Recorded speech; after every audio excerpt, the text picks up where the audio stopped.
Hey guys, this is your host Nitin Binhani, and a very warm welcome to my startup podcast channel Jazar Audio, where we share real stories with real learnings.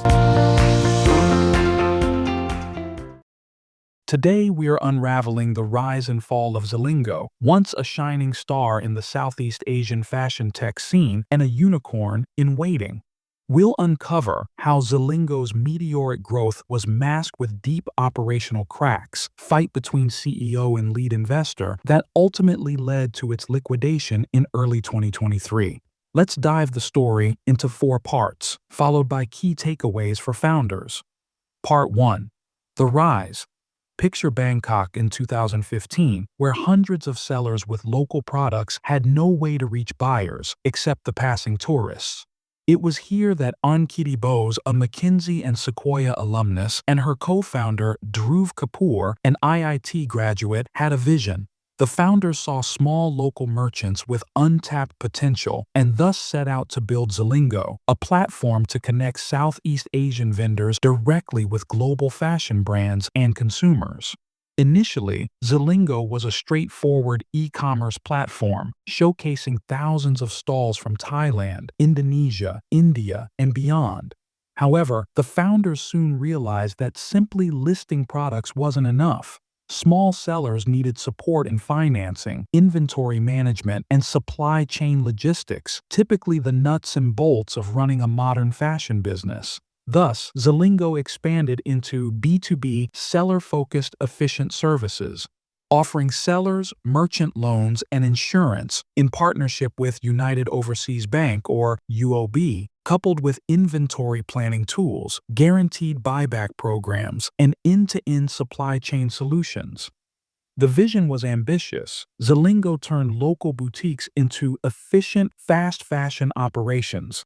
Investors loved it. Between 2016 and 2019, Zilingo collectively raised $304 million across 7 funding rounds, with prominent backing from Sequoia Capital, Temasek Holdings, Berta Principal Investments, SIG, Sofina, and many more.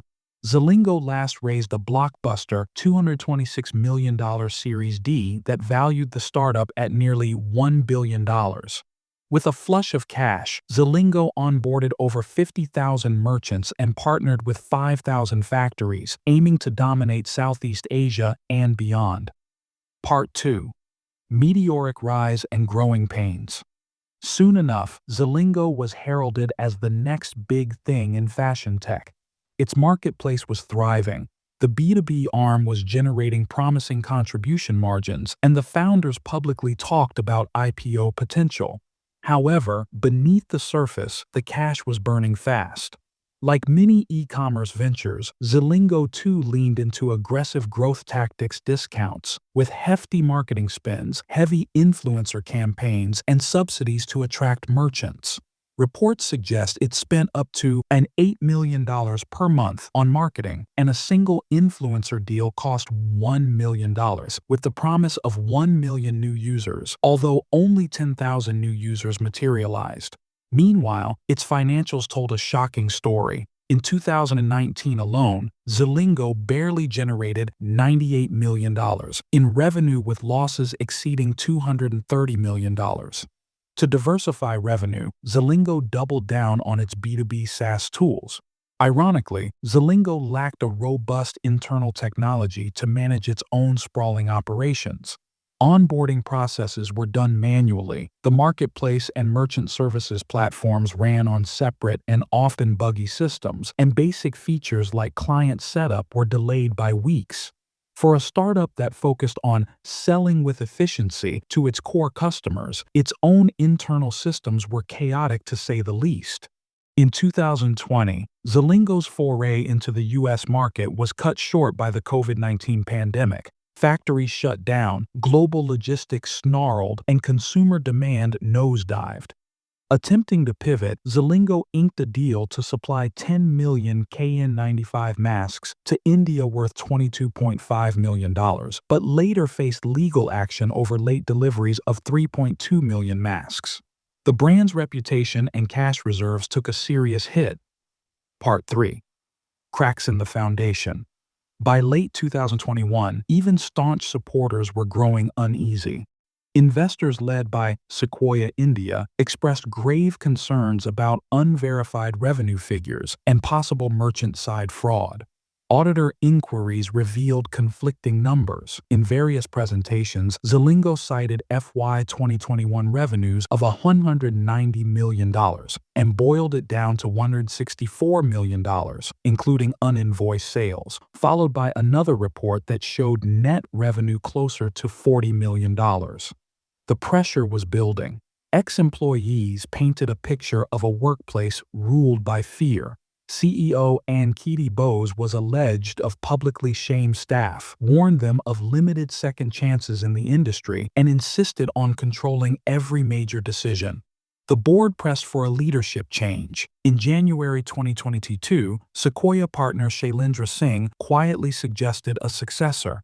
Bose denied any wrongdoing, poured her energy into fundraising and hiring a CFO, and she even texted her CTO late one night. "When something is wrong, the blame falls on me, but everyone's there to take credit for the good."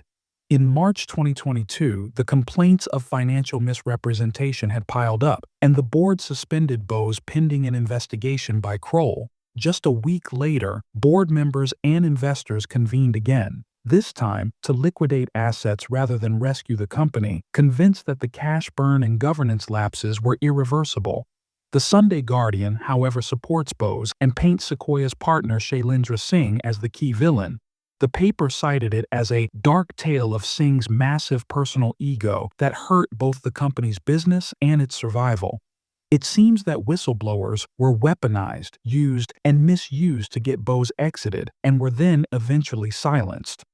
The conflict had reportedly erupted between the two when Singh insisted on the merger between Zilingo and Moglix, another of the giant Sequoia's portfolio companies. However, Bose was strongly opposed to the merger. Part 4. Collapse and Aftermath. In early February 2023, Zilingo officially entered liquidation. Other creditors, vendors, and merchants scrambled to recover funds and outstanding orders. The once vaunted unicorn story ended as a cautionary tale of masked operational flaws. Weak governance allowed unchecked spending and reporting inconsistencies, and a culture of fear that eroded trust at all levels. In April 2024, Bose filed a criminal complaint against Dhruv Kapoor and former COO Adi Vaidya, alleging they misled investors and coerced her into relinquishing shares. Kapoor and Vaidya have called the allegations baseless, with Singapore's Business Times framing the complaint as retaliation against whistleblowers, highlighting the lingering toxicity even after the company's demise. Finally, lessons for founders.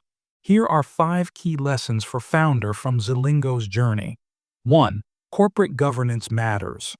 Don't wait for a crisis to institute independent directors, audit committees, and transparent reporting. Build checks and balances right from the start. 2. Focus on sustainable unit economics. High growth is seductive, but relentless cash burn can be suffocating. Balance growth strategies with clear profitability pathways, especially in low-margin sectors. 3. Cultivate a healthy culture. A rule-by-fear environment may drive short-term performance, but long-term success demands trust, collaboration, and accountability. 4. Manage founder-investor dynamics. Align visions and decision rights early. Conflicts between founders and lead investors can escalate quickly. Hence, define ground rules to navigate disagreements proactively and constructively. 5.